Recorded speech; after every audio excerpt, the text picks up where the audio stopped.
This is TWiT. Want to talk about Zoom dysmorphia? Okay, yes. This is when, what? Sigh. It's a mental health issue. Well, so says The Guardian. It is in the fashion section. Yeah.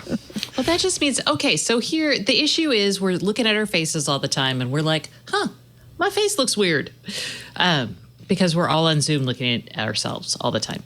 So that's the Zoom dysmorphia. Is it because Zoom does something to our image that isn't real, or is it because we're finally seeing what we look like? Because you're looking at yourself all day. Big. I got TWiT dysmorphia. Okay.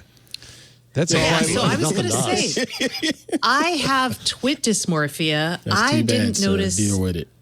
You look great. What are you talking about? No, I've noticed, well, one, I burned my head sevevel weeks ago with the curling iron. So I see this all the time now. I would never think about it otherwise. No, Literally that's never true. think Yeah. about it. Now I can't see anything else either. Yeah. It's really horrible. And I've got Jeez. this like discoloration here. I actually went to, what are they called? Like a laser person to see if I could get that fixed. Because I was like, and again, would never notice it. I'm the type of person Stacey, who I leaves never my would have house seen those without looking in I a mirror. am now can't not see it, actually. But you can't No, we not see can't them, not and see I can't not see them either. You know what? I'm always like, I got advice for you. Bangs. bangs. There Bangs you look go. terrible when you have curly hair. Oh, Good okay. Lord. That is like the biggest ever. I mean, you'll either, you'll either see it or not see it. I can't change that, but it does kind of not. This I'm is the saying best it's like- paragraph in this article. While Snapchat dysmorphia has existed since 2015 and is connected to so-called alien face, big eyes, abnormally raised cheekbones, Zoom dysmorphia is different in a key way. With Snapchat dysmorphia, patients would come in to see the cosmetic consultant with a photo of themselves that would be heavily filtered, yet there's an awareness on the patient's behalf that there's some dysmorphia going on. But with Zoom dysmorphia, it's unconscious.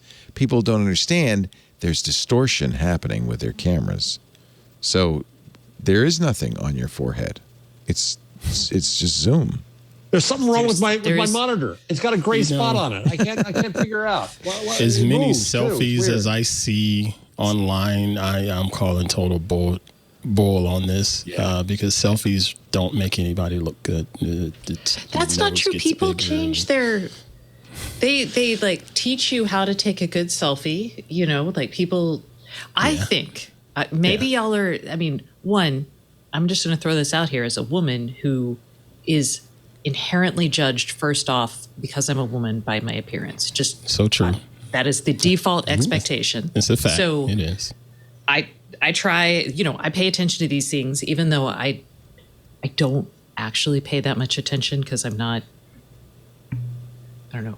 I've never. You're not that type. I was raised by wolves. Yeah, you don't care. Well, yeah, I don't care mostly, but it is tough to see it every day. And it is tough to feel like if intellectually, I know no one's judging me for it, right? Because what I say is more important. But I will say that girls and young Sure, I women think that's and true. older women are like, does my neck look weird? Yeah. Probably. No, teenage girls' is noses. That's why there's so many rhinoplasties among teenage girls.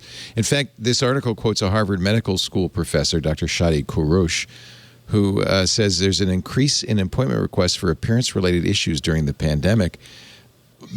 Increase, yes. In March, British plastic surgeons reported a 70% increase in consultations.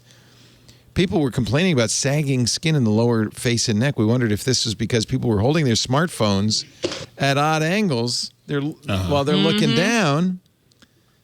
And also, there's a certain amount of distortion as you get closer. These are somewhat wide angle, right? And so there's distortion that makes your nose look big, for instance. So actually, I'm not surprised. I mean, it's not like looking in a mirror, and people don't spend hours of their. Well, some people, most people don't.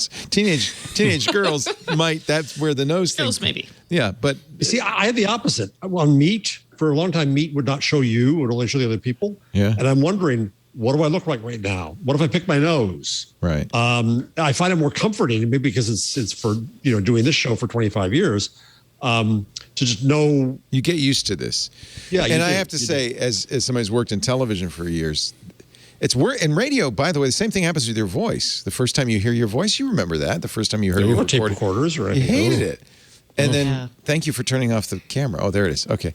The after a while, you get used to seeing yourself, but it's a weird experience for the first few years. So, yeah, I'm not surprised that this is cropping up. And for everyone saying narcissism or vanity, I would say no, because we do judge a significant amount about people based on their appearance. Absolutely. And we can see studies about people who are paid more or who are good looking get paid more, both men and women. So right. I don't know. I mean, yes, there is a point over which it becomes silly, but it's almost the opposite of narcissism. It's overblown humility. Right, it's a bad self-image is far more the case. And I have terrible teeth. I have a huge nose. I'm pink. I tell you, and so I hate all of that, but not anything to do about it.